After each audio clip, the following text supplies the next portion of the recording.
اسلام کو عام کرو اور ایک دوسرے کو کھانا کھلاؤ اور صلہ رحمی کرو، اور جب لوگ رات کو سو رہے ہوں تو تم رات کی یعنی فجر کی نماز ادا کرو۔ حضرات، اللہ تعالیٰ کی ذات نے اور اللہ کے رسول صلی اللہ علیہ وسلم نے صلہ رحمی یعنی رشتہ داروں کے ساتھ تعلق کو اچھا بنا کر رکھنا، اس بات کے اوپر بڑا اور ادھا زور دیا ہے۔ لیکن انسان کا مزاج اور طبیعت کچھ اس طرح کی ہے کہ جس چیز کا حکم دیا جاتا ہے اس کی خلاف ورزی ہی کرتا ہے۔ جس طرح انسان کو حکم ہے کہ مسلمان کو، مرد کو اپنی شلوار کو ٹخنوں سے اوپر رکھے، عام طور پہ مرد ٹخنے اپنے جو ہے ڈھانپ کے رکھیں گے، اور عورتوں کو حکم ہے کہ اپنے ٹخنے ڈھانپ کے رکھیں، عورتیں اپنے ٹخنوں کو جو ہے ننگا رکھیں۔ تو اللہ نے حکم دیا صلہ رحمی کریں، تو اتنی ہی زیادہ خلاف ورزی جو ہے ہمارے وقت کے اندر، ہمارے معاشرے کے اندر اس چیز کی جو ہے کی جا رہی ہے۔ سال ہا سال سے لوگ اپنے رشتہ داروں کے ساتھ نہیں بولتے، اور بعض جگہوں کے اوپر نسل در نسل یہ سلسلہ چلتا رہتا ہے۔ پھر آنے والی اولادوں کو یہ پتہ نہیں ہوتا کہ ہمارے جو بڑے تھے، دادا پردادا، ان کی ناراضگیاں، ان کا سبب کیا بنا تھا۔ اس وجہ سے اپنے رشتہ داروں کے ساتھ اچھا سلوک کرنا، ان کے حقوق کو ادا کرنا، ان کے لیے آسانی کا معاملہ پیدا کرنا، اور ان کی غم یا خوشی کے اندر شریک ہونا، اور ان کو اپنے خون کے رشتہ دار سمجھنا، اس کو صلہ رحمی بولا جاتا ہے۔ اس کی اہمیت کا احساس ہمارے دلوں کے اندر اجاگر ہونا حد ضروری ہے، اور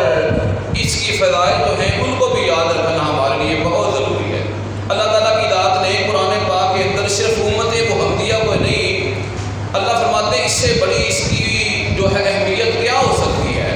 کہ اسلام سے پہلے نبی کریم صلی اللہ علیہ وسلم سے جو پہلی امتیں تھیں ان کو بھی اللہ نے اس کی تاکید کی تھی۔ وَإِذْ أَخَذْنَا مِيثَاقَ بَنِي إِسْرَائِيلَ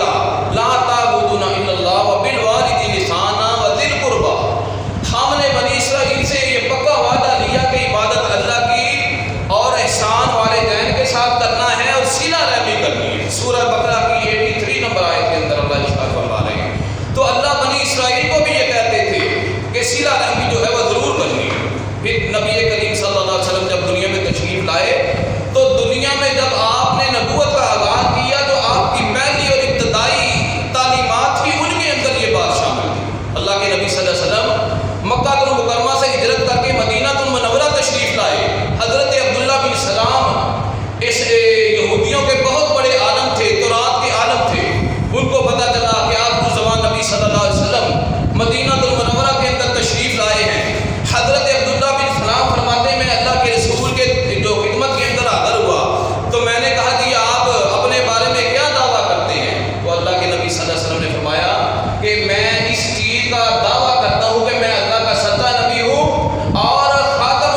اس سے بڑی اہمیت کیا ہو سکتی ہے کہ آپ کے والدین چاہے وہ مشرک ہو کافر ہو تو اللہ کے رسول فرماتے ہیں ان کے ساتھ صلہ رحمی ضرور کرو۔ پھر دوسرے مقام کے اوپر ام المؤمنین کے اندر سے حضرت ام المؤمنین حضرت